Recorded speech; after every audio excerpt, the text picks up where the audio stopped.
Welcome students.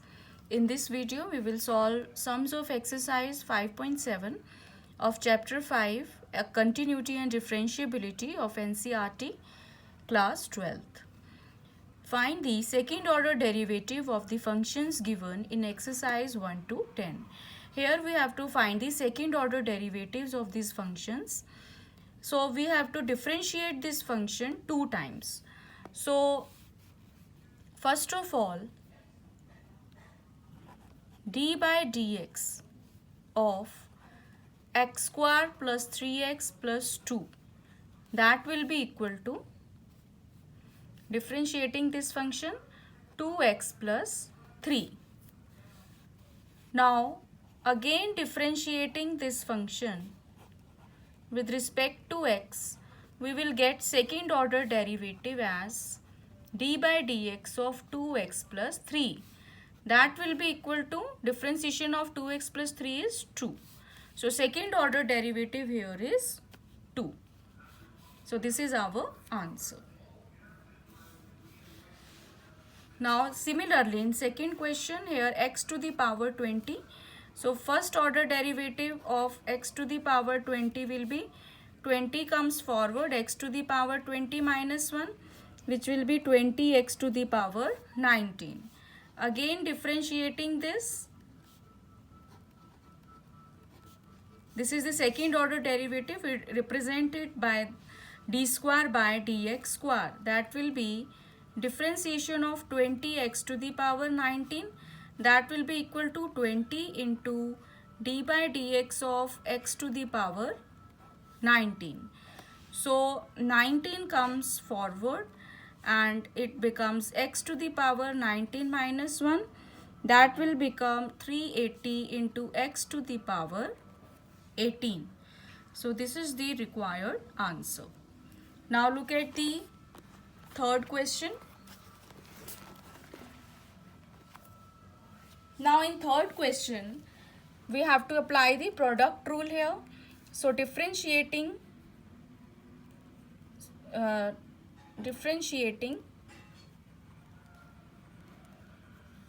with respect to x, d by dx of x cos x will be, applying product rule, so it becomes 1, differentiation of x cos x as it is plus x as it is, and differentiation of cos x is minus sin x. So this can be written as cos x minus x sin x. Now we have to find the second order derivative. So differentiating again with respect to x, we get d square by dx square of x cos x. That will be equal to d by dx of cos x minus x sin x. So we differentiated, differentiation of cos x is minus sin x. Then differentiation of x sin x, for this we apply product rule.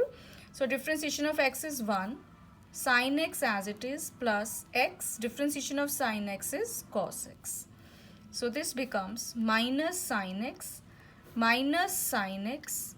and minus x cos x. So minus sin x and minus sin x will become minus 2 sin x minus x cos x. So taking minus common, this can further be written as minus bracket 2 sin x plus x cos x. So this is the required second order derivative of x cos x. Now differentiation of log x. So differentiating first with respect to x, we know differentiation of log x is 1 by x. Now again differentiating with respect to x, so d square by dx square of log x, that will be equal to d by dx of 1 by x. Now differentiating this, we get minus 1 by x square. because we know differentiation of 1 by x is minus 1 by x square. So this is the required second order derivative. Now look at the fifth question. Next question. Here again we are given two functions in product x cube log x.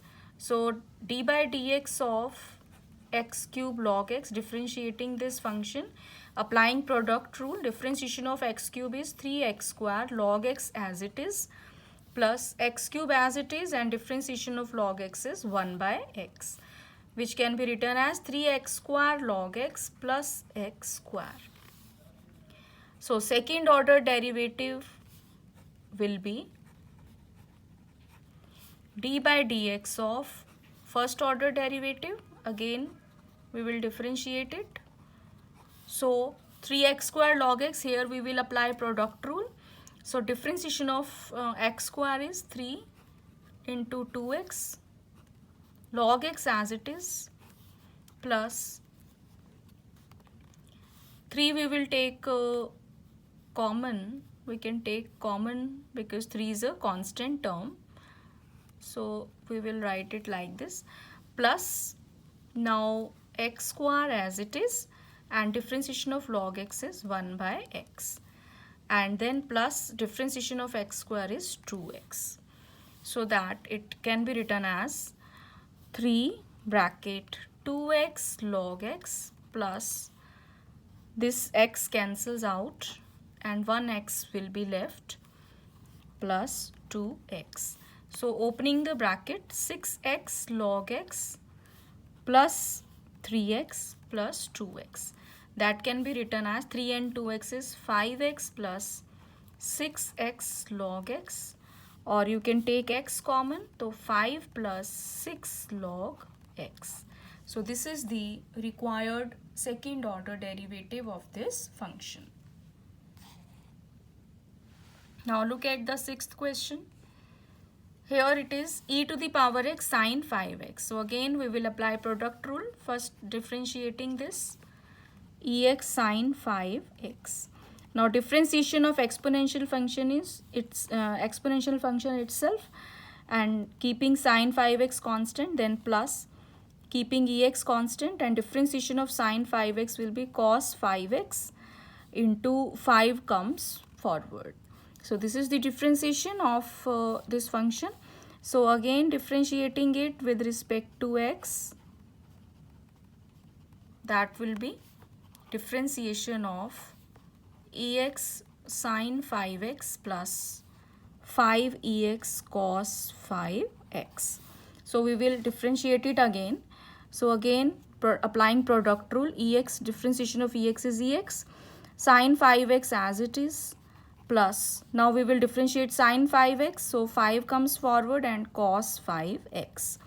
Now again we apply the product rule in this function, so 5 we take outside, and ex cos 5x, differentiation of ex is ex, cos 5x as it is, plus ex as it is, and differentiation of cos 5x is 5, and within bracket minus sine 5x. So this can further be written as ex sine 5x plus 5ex cos 5x plus 5ex cos 5x, and plus minus will be minus 5 into 5 is 25ex sine 5x. So now we can further simplify it. 5 and 5 is 10 e to the power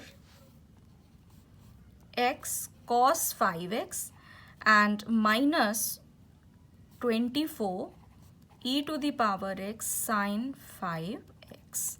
So this is the required differentiation, second order derivative. Now the seventh question. In the seventh question, again two functions e to the power 6x cos 3x. So first of all we will differentiate it applying product rule. Now e to the power 6x, its differentiation is 6 will come forward. Now cos 3x constant, we will take it as it is, plus not constant, e to the power 6x will be as it is, and differentiation of cos 3x is 3 and minus sin 3x. So this can be written as 6 e to the power 6x cos 3x, then minus 3 e to the power 6x sin 3x. Now again differentiating this function, finding out second order derivative, we will again differentiate this first order derivative. Now we will apply again product rule. So in the first this function 6 we will take common. Now e to the power 6x, its differentiation is 6 e to the power 6x cos 3x as it is, plus now e to the power 6x as it is, cos 3x, its derivative will be 3 and minus sin 3x.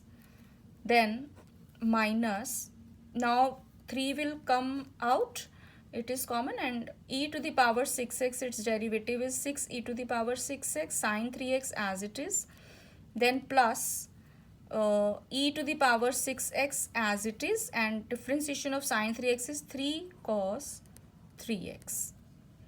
So that will be equal to, now taking 6 inside, 3 is 36 e to the power 6x cos 3x, then minus 18 e to the power 6x sin 3x, then minus again 18 e to the power 6x sin 3x, and then minus 9 e to the power 6x cos 3x. 3 into 3 is 9.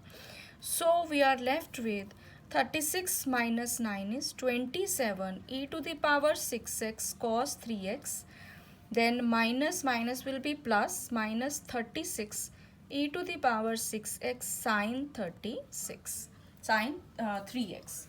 So this is the required second order derivative. Now say 8th question, tan inverse x. So first of all we will find out the derivative of tan inverse x. That will be equal to 1 upon 1 plus x square. Now again we have to differentiate it. So we will differentiate 1 upon 1 plus x square. So that will be, now we apply the quotient rule. So 1 plus x square whole square in the denominator. Differentiation of 1 is 0 because it is a constant, and the whole term will become 0. Then minus, differentiation of 1 plus x square is 2x and 1 as it is. So this is equal to minus 2x upon 1 plus x square whole square. So this is the second order derivative of tan inverse x. Now 9th question. In the 9th question we are given log of log x. So differentiating this log of log x, what we get, we apply chain rule here. So log of log x will be 1 by log x into d by dx of log x, applying chain rule. That will become 1 by log x, and differentiation of log x is 1 by x, so it can be written as 1 by x log x. Now again differentiating this log of log x, that will be equal to differentiation of 1 by x log x. So applying quotient rule here, in the denominator we will have x square log x whole square. X log x whole square can be written like this, and differentiation of 1 is 0, so whole term will be 0, minus. Now we will differentiate x log x taking 1 as it is. So applying product rule, first differentiation of x is 1 into log x plus x as it is, log x differentiation will be 1 by x. So whole thing can be written as minus log x plus 1 upon, you can write it like this, x log x whole square. So this is the required differentiation. Now the 10th question, sine of log x. So here again, first differentiate this sine of log x, applying chain rule. This becomes cos of log x, and differentiation of log x again is 1 by x. So that it becomes cos of log x upon x. Now again differentiating this, so we will get the second order derivative here. That will be differentiation of cos of log x upon x. So applying the quotient rule, what we get? X square in the denominator. Now differentiation of cos of log x will be minus sine of log x into derivative of log x is 1 by x, and x as it is, then minus differentiation of cos log x as it is, and differentiation of x is 1. So that it becomes minus sine of log x, x cancels out, minus cos of log x upon x square. So we can take minus common outside, so it becomes sine of log x plus cos of log x upon x square. So this is the required second order derivative of sine log x. So this completes 10th question. If you find this video useful, please subscribe my channel and like and share this video. Thank you.